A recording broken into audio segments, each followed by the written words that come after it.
Hello everyone, welcome back. My name is Shivam और हम कर रहे हैं केवीएस टीयर 2 की ईवीएस की तैयारी। और हमारा लास्ट टॉपिक था वेदर और अगला टॉपिक है climate.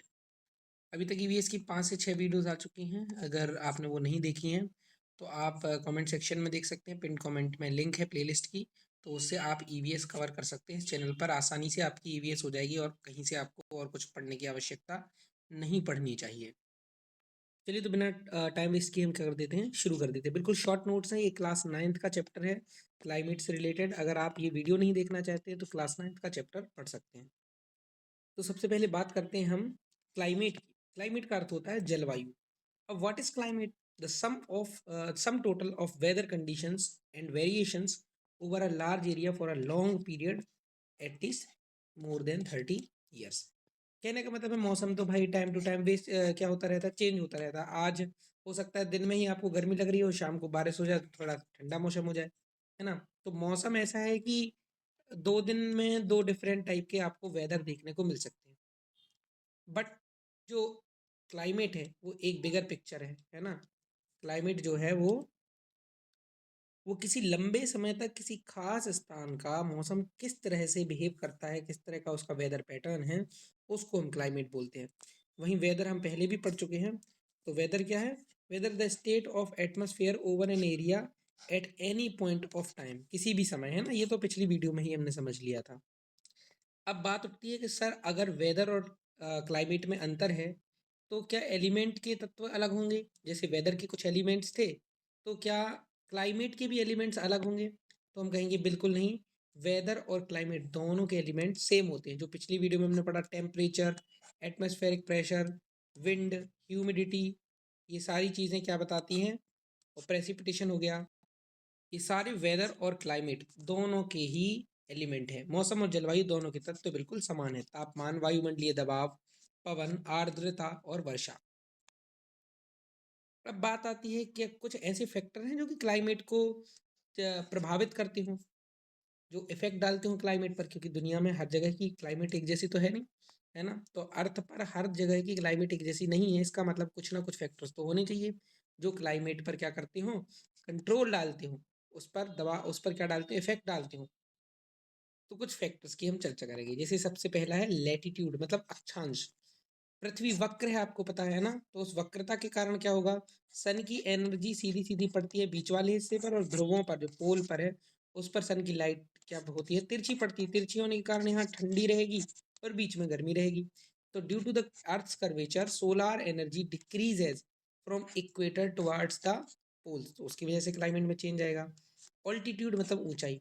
As one goes higher, जैसे कोई भी ऊपर की ओर जाता है, the atmosphere becomes less dense and temperature decreases. तो ऊपर जाने पर एटमोसफेयर क्या हो जाता है, लेस डेंस हो जाता है, कम सघन हो जाता है, और उसकी वजह से टेम्परेचर घट जाता है। इसलिए गर्मियों में भी पहाड़ बहुत कैसे होते हैं, ठंडे होते हैं, हिल्स कूलर इन समर। तीसरा है pressure and wind system. This depends on the latitude and altitude. तो किसी स्थान का लैटिट्यूड मतलब अक्षांश क्या है और उसकी ऊंचाई कैसी, उस हिसाब से वहाँ की जो प्रेशर एरिया है, प्रेशर और विंड सिस्टम, ये डिपेंड करेगा। कैसे करेगा? अगर हम देखा जाए कि मान लो कोई अक्षांश में इक्वेटर के बिल्कुल पास है, इक्वेटर के अगर पास रहेगा तो वहाँ सन की एनर्जी ज़्यादा पड़ेगी। सन की एनर्जी ज़्यादा पड़ेगी तो हवा गर्म होगी। हवा गर्म होगी तो थोड़ी सी क्या हो जाएगी, गर्मी के कारण कम डेंस होगी। जहाँ की हवा ठंडी होगी वहाँ की हवा ज़्यादा डेंस होगी। तो फिर ज़्यादा हवा कम डेंस हवा की ओर क्या करेगी, कम, जहाँ कम डेंस होगी तो कम प्रेशर बनेगा, सिंपल सी बात है। तो उसको भरने के लिए आएगी। इस तरह से उसी तरह से हवा चलेगी, प्रेशर भी उसी तरह से डिपेंड करेगा। वैसे ऑल्टीट्यूड भी, ऑल्टीट्यूड की तो अभी हम चर्चा कर चुके हैं। ऊपर जाएंगे तो टेम्परेचर डिक्रीज होगा, है ना। और एटमॉस्फेयर भी लेस डेंस होगा, लेस डेंस होगा तो जहाँ लेस डेंस वहाँ प्रेशर भी कम हो जाएगा। फिर डिस्टेंस फ्रॉम सी, समुद्र से कितना दूर है। तो सी हैज़ द मॉडरेटिंग इन्फ्लुएंस। सी में जो समंदर है उसमें मॉडरेटिंग इन्फ्लुएंस होता है। जैसे जैसे समंदर से डिस्टेंस इंक्रीज होती जाती है लोगों को एक्सट्रीम वेदर एक्सपीरियंस करने पड़ते हैं। एक्सट्रीम वेदर का मतलब गर्मी बहुत गर्म होती है और ठंडी बहुत ठंडी होती है। इसे हम कॉन्टिनेंटलिटी कहते हैं, है ना, महाद्वीपीयता। इस जैसे हम देखते हैं मान लीजिए कोई व्यक्ति दिल्ली में रह रहा, तो वो समुद्र से ये इंडिया का मैप है मान लीजिए, और यहाँ दिल्ली है और यहाँ है मुंबई। तो मुंबई आपको पता है कि समंदर के बिल्कुल किनारे, समंदर के किनारे होने के कारण यहाँ डेली के टेम्परेचर का डिफरेंस बहुत कम होता है ना। तो टेम्परेचर डिफरेंस बहुत कम होने के कारण लोगों को एक्सट्रीम वेदर कंडीशन जो है वो सफ़र नहीं करनी पड़ती, जबकि दिल्ली में गर्मी भी बहुत खतरनाक होती है और ठंडी भी बहुत ठंडी होती है, क्योंकि ये समंदर से दूर है। तो हुआ ना क्लाइमेट पर असर।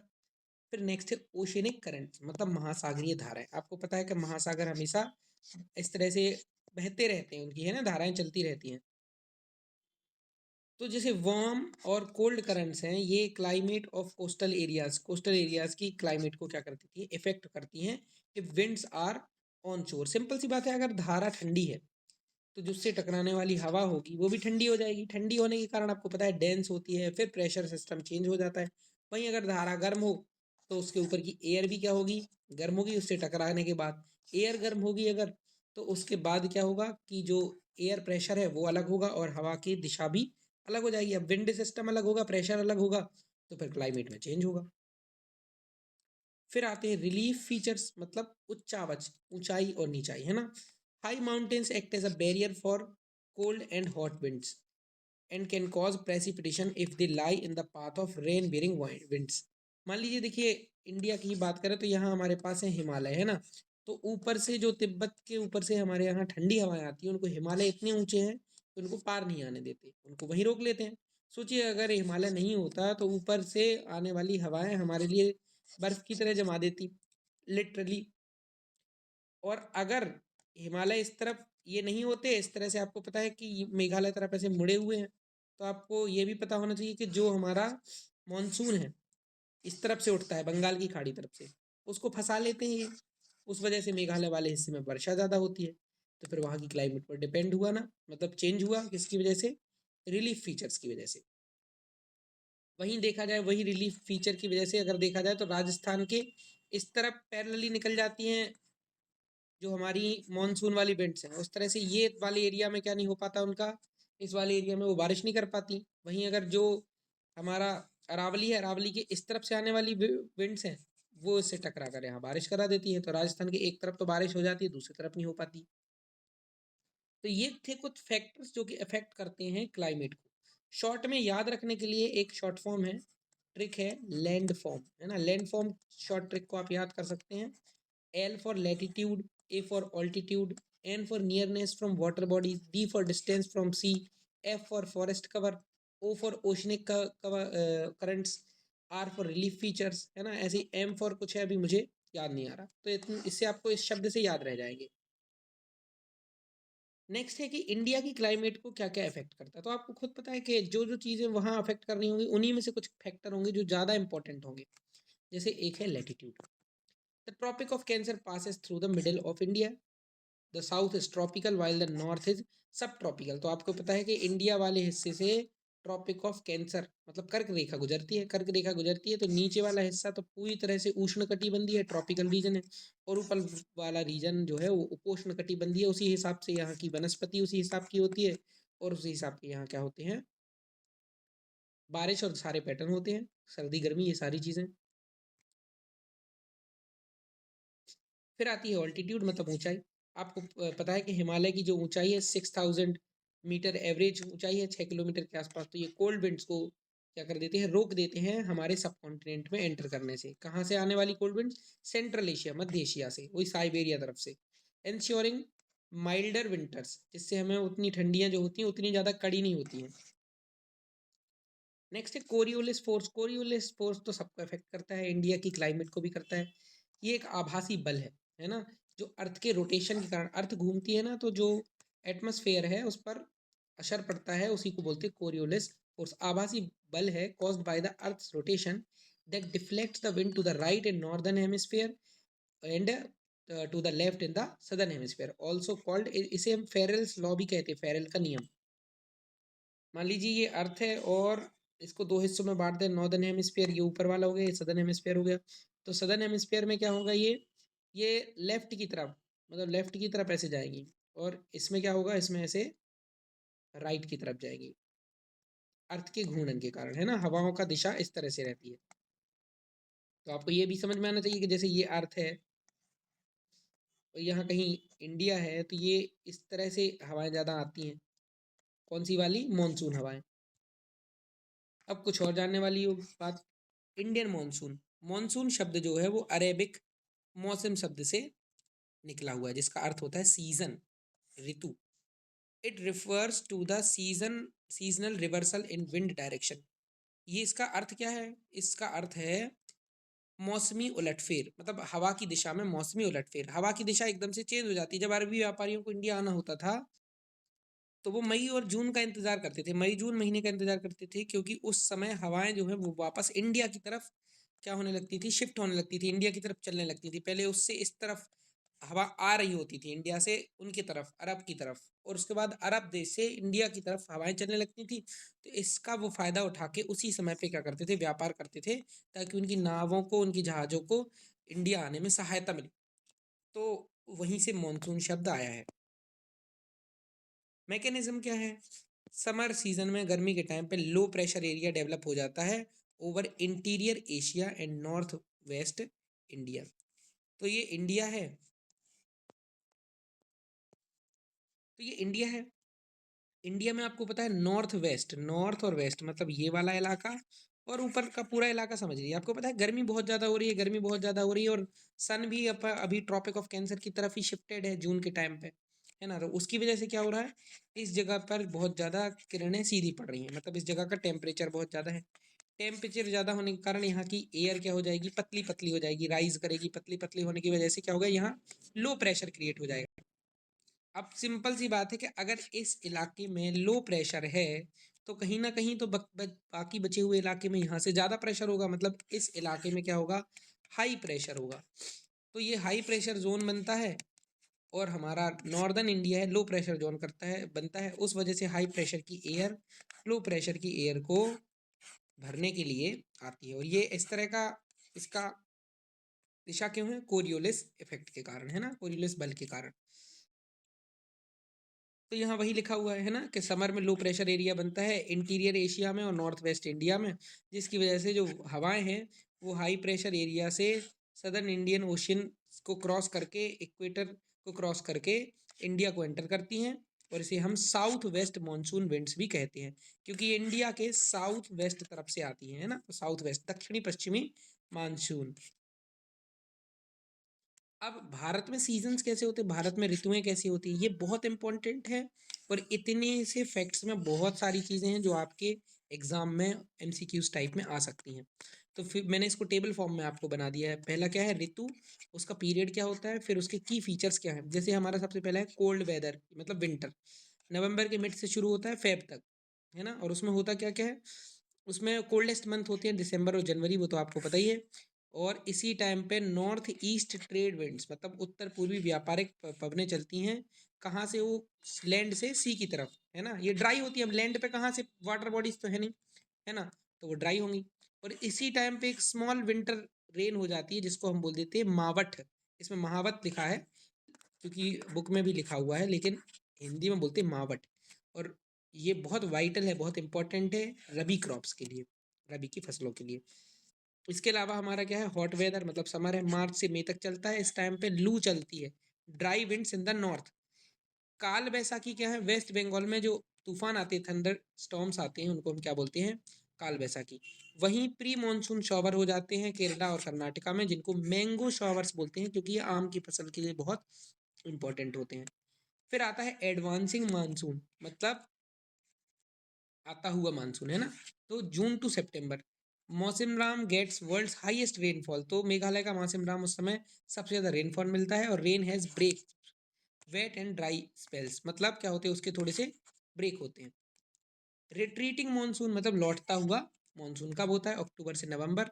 ट्रांजिशन पीरियड होता है, अक्टूबर हीट का टाइम होता है, उस समय पे टेम्परेचर बहुत हाई होता है, और ह्यूमिडिटी जो हमारे इंडिया में बहुत हाई होती है।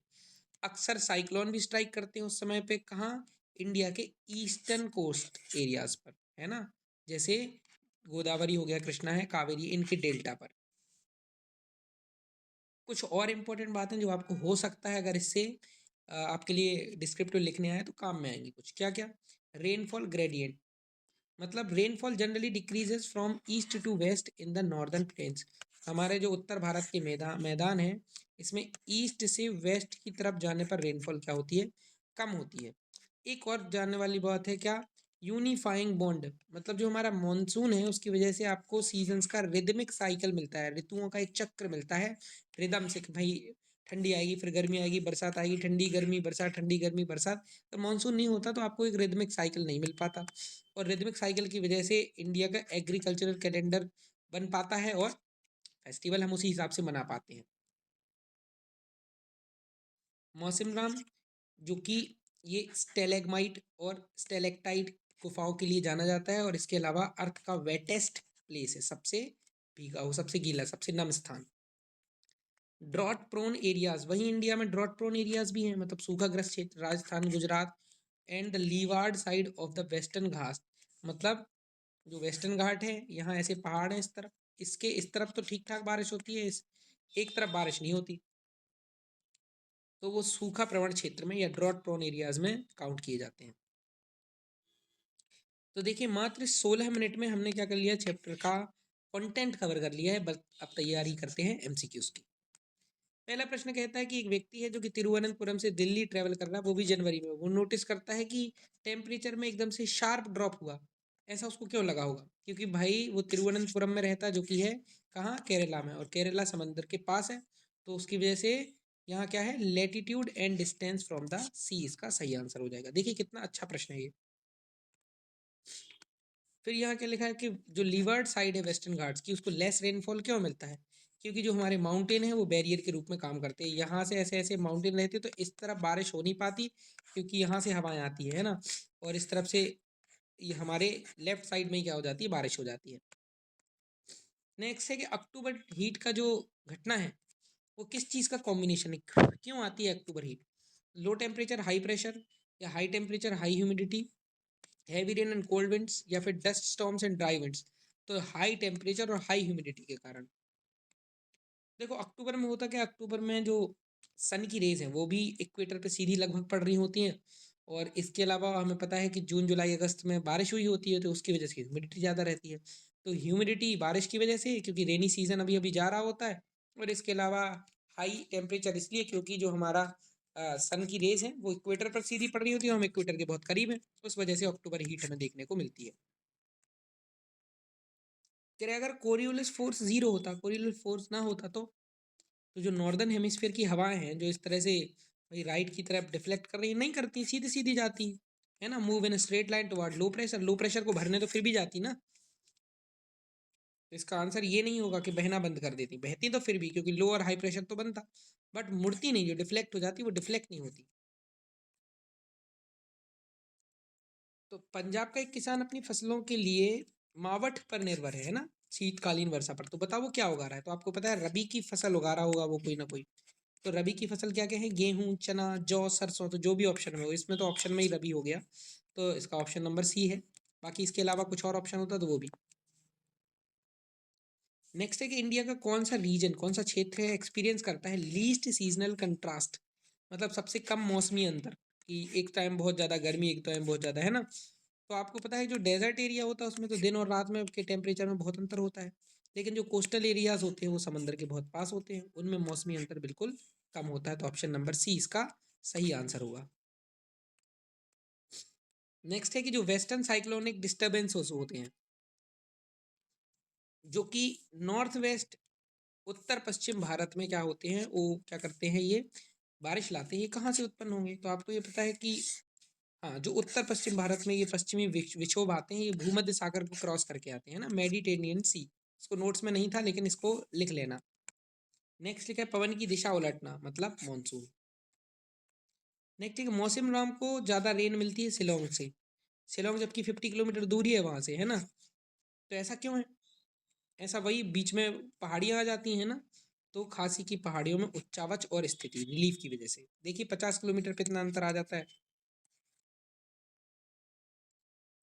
नेक्स्ट है the shift of monsoon trough determines, मतलब मानसून गर्त जो है वो अगर खिसक जाए तो ये क्या निर्धारित करेगी, इसको हमने नोट्स में नहीं पढ़ा है, इसका आंसर आप खुद सर्च करिए और कमेंट में मुझे बताइए।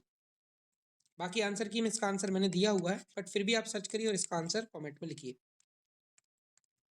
नेक्स्ट है कि तमिलनाडु को लेस रेन मतलब विंटर में क्यों मिलती है जो हमारी रेन है, तो किसकी वजह से मिलती है? रिट्रीटिंग मानसून की वजह से। आपको पता है कि यहाँ वाली जो विंड्स हैं वो इस वाले इलाके में बारिश नहीं करती, तो जब ये लौट रही होती है ना इस तरह से, तो यहाँ बारिश करती है। नेक्स्ट है कॉन्टिनेंटलिटी या महाद्वीपीयता का क्या अर्थ है? तो महाद्वीपीयता का अर्थ है एक्सट्रीम वेदर कंडीशंस, है ना। नेक्स्ट क्वेश्चन है कौन सा फैक्टर रोकता है एक्सट्रीम कोल्ड विंटर से? तो कौन सा फैक्टर है? हिमालय फैक्टर हमारा। नेक्स्ट है प्री मानसून शावर जो कि केरला में होती है वो क्या कहलाती है? Mango shower. नेक्स्ट है कि जो प्रेशर सिस्टम इंडिया में समर के दौरान बनता है वो क्यों बनता है? High pressure over the land, low pressure over the, तो लो प्रेशर बनता है इंटीरियर एशिया में, है ना। लो प्रेशर बनेगा क्योंकि गर्मी ज़्यादा है। नेक्स्ट है कोरियोलिस फोर्स को क्या भी कहते हैं? तो फेरेल का नियम भी कहते हैं, फेरेल्स लॉ। नेक्स्ट है कि कौन सा डेल्टा जो है उसको फ्रीक्वेंटली डिस्ट्रक्टिव साइक्लोन्स मिलते हैं? तो आप हमने पढ़ा था जो गोदावरी कावेरी वाला डेल्टा है उसको, है ना। ये सारे तो नॉर्थ इंडियन हमारी जो नदियां हैं उनके नाम है, ये साउथ में है ना, इसी ये वाली उस तरफ जाती है उसी कोस्टल एरिया पे, इनके डेल्टा पर बहुत डिस्ट्रक्टिव साइक्लोन्स आते हैं। रेनफॉल इन गंगा वैली में रेनफॉल डिक्रीज होता है कहाँ से कहाँ तक? तो आपको तो गंगा वैली का मतलब है वही गंगा का मैदान, तो आपको पता है ईस्ट से वेस्ट की तरफ जाने पर रेनफॉल कम होता है, डिक्रीज होता है, तो ईस्ट से वेस्ट। हो सकता है क्वेश्चन हो जाए इंक्रीज, तो आप कहोगे वेस्ट से ईस्ट। नेक्स्ट है कि प्राइमरी कॉज क्या है ब्रेक्स का मानसून में? तो प्राइमरी कॉज क्या है? तो मूवमेंट ऑफ द मानसून ट्रो। और आखिरी क्वेश्चन, मानसून को यूनिफाइंग बॉन्ड कंसीडर किया जाता है कि ये एकजुट करने वाला बंधन है मानसून, क्यों? क्योंकि बाढ़ लाता है? बिल्कुल नहीं, क्योंकि ये रिदमिक साइकिल प्रोवाइड करता है सीजन का और एग्रीकल्चर को बाइंड कर देता है। तो ऑप्शन नंबर बी। अब कुछ डिस्क्रिप्टिव क्वेश्चन, 5 डिस्क्रिप्टिव क्वेश्चन मैंने आपको दिए हैं, बहुत अच्छे स्तर के हैं। पेपर में आपको इससे निम्न स्तर के प्रश्न देखने को मिलेंगे, गारंटी। इससे ऊपर के, इससे अच्छे स्तर के प्रश्न देखने को नहीं मिलेंगे। अगर आप इसकी प्रैक्टिस करके जाते हैं तो I am sure you will definitely score very good. सबसे पहला है कि एग्जामाइन करना है कि कैसे हिमालय और उसके सराउंडिंग ओशियंस जो हमारे हैं वो क्लाइमेटिक कंट्रोल के रूप में इंडियन सब कॉन्टिनेंट में कार्य करते हैं ना, कैसे एक्ट करते हैं। हिंदी में क्या है कि हमें बताना है कि हिमालय और आसपास के महासागर भारतीय उपमहाद्वीप के लिए प्रमुख जलवायु नियंत्रण के रूप में कैसे कार्य करते हैं, ये हमें बताना है। नेक्स्ट क्या है कि जो मॉनसून इंडिया में है वो एक सीरीज ऑफ अनसर्टेनिटीज है, जस्टिफाई करना है आपको क्या ये स्टेटमेंट कि मानसून भारत में अनिश्चितताओं की एक श्रृंखला है। नेक्स्ट क्या है कि भारत में शीत ऋतु की मौसम स्थितियों की तुलना रिट्रीटिंग मानसून की ऋतु से करना है। ठंडी को रिट्रीटिंग मानसून से क्या करना है आपको? कंपेयर करना है। नेक्स्ट क्या है, इतने मुश्किल प्रश्न नहीं आएंगे एक्चुअल में, लेकिन फिर भी आप ऐसे थोड़े से तैयार कर सकते हैं। नहीं लिखना चाहते तो एटलीस्ट नीचे आप पढ़ के तो जरूर जाइए कि मानसून का यूनिफाइंग बॉन्ड है मानसून और उसका सोशियो इकोनॉमिक इम्पैक्ट बताइए। बिल्कुल यूपीएससी के पैटर्न पे प्रश्न बनाए हैं ये एक्चुअल में। एक्सप्लेन करना है आपको कोरियोलिस फोर्स का रोल और pressure reversal in the development of south west monsoon winds. तो कोरियोलिस बल का क्या इफेक्ट है, क्या भूमिका है उसकी?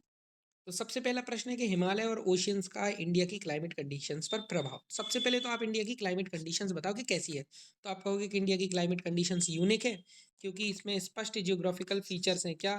तीन तरफ से आपको ओशियंस देखने को मिल जाते हैं और एक तरफ से जो टावरिंग हिमालयाज मिल जाती है, बहुत ऊंचे ऊंचे हिमालय मिल जाते हैं। फिर उसके बाद आगे क्या कह सकते हो?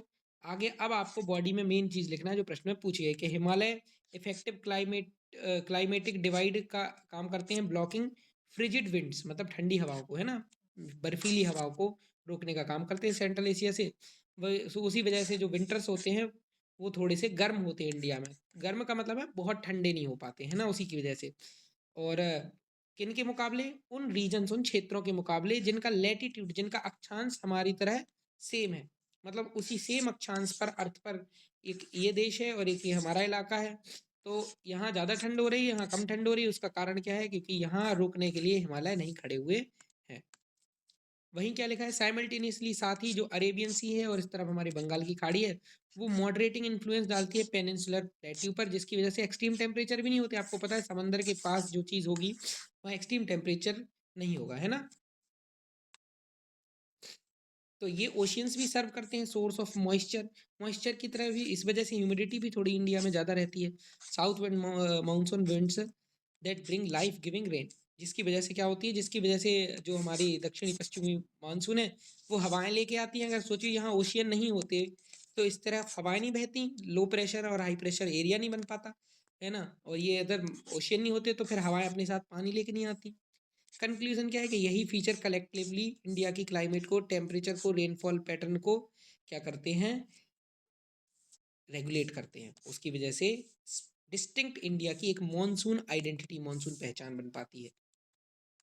इसी चीज़ को हमने हिंदी में भी लिखा हुआ है। एक प्रश्न और है, उसको भी समझ लेते हैं, उसको हिंदी में समझ लेते हैं कि मानसून की अनिश्चितताएं क्यों हैं। तो आपको पता है कि मानसून का थोड़ा सा आगमन अनियमित होता है, कभी देर आ जाता है, कभी जल्दी आ जाता है। प्रस्थान भी अनियमित होता है और उसके अलावा क्या है, वितरण असमान है। कहीं मानसून बहुत ज़्यादा बारिश करा देता है, कहीं बहुत कम करा देता है ना। जैसे जैसे मासिमराम में 400 सेंटीमीटर से ज़्यादा बारिश हो जाती है, तो वहीं राजस्थान लद्दाख में 10 सेंटीमीटर से भी कम बारिश होती है। फिर आपको पता है कि इसकी तीव्रता भी सालाना बदलती रहती है। और एक चीज़ जो हमने अभी इस नोट्स में कवर नहीं की, तो आपको पता है कि एल नीनो का इफेक्ट पड़ता है और लानीना का। जब लानीना आता है मतलब वो ठंडी गर्म धारा चलती है वो पेरू के तट की ओर, है ना, जो हमारा पैसिफिक प्रशांत महासागर में। लानीना की वजह से क्या होता है, ठंडी हवा, ठंडी जलधारा चलती है, जिसकी वजह से अच्छा मानसून आता है। और एल नीनो जब जब चलता है, गर्म जलधारा चलती है वो, तब तब क्या होता है, तब तक हमारे यहाँ मानसून होता है वो कम आता है, कम बारिश होती है ना, समस्या दिक्कत आती है हमें। तो उसका भी इफेक्ट पड़ता है हमारे मानसून पर। ऐसी प्रश्न क्रमांक 3 है और उसका भी उत्तर है, इसको आप पढ़ लीजिएगा और हिंदी में भी दिया हुआ है नीचे। इसके अलावा 2 प्रश्न आपके असेसमेंट के लिए है। नीचे के 2 प्रश्नों को आपको खुद सॉल्व करना है और उसको लिखिए और फोटो खींचकर एआई को दीजिए। एआई से कहिए कि इसका मॉडल आंसर क्या होना चाहिए था 80 से 100 शब्दों के बीच में। तो आज की वीडियो में बस इतना ही। अगली वीडियो में सबसे पहले कौन से टॉपिक कराएं आप कमेंट में बता दीजिएगा। ईवीएस हम कंप्लीट तो कर देंगे, दूसरा सब्जेक्ट थोड़ा सा मुश्किल हो रहा है क्योंकि मैं जिस तरह का वर्कलोड सोच के रखा था उससे ज़्यादा वर्कलोड है अभी मेरे पास। तो सारी चीज़ें तो शायद नहीं हो पाए, जितनी मुझसे हो पाएंगी उतनी मैं आपको कराऊंगा। ईवीएस का कौन सा टॉपिक पहले कराएं वो आप मुझे कमेंट में बताइए। धन्यवाद, आपका दिन शुभ हो।